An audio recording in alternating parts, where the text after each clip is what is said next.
पाबंदी नहीं है।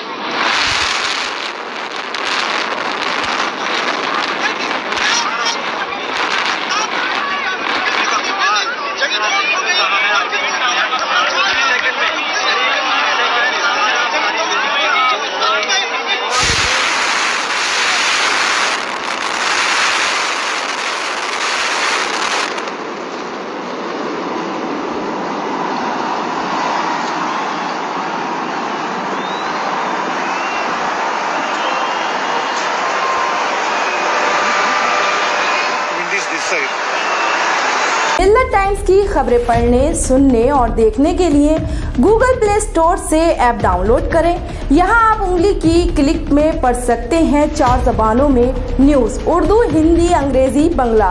आप ऐप पर मिल्लत टाइम्स की वीडियोस भी देख सकते हैं।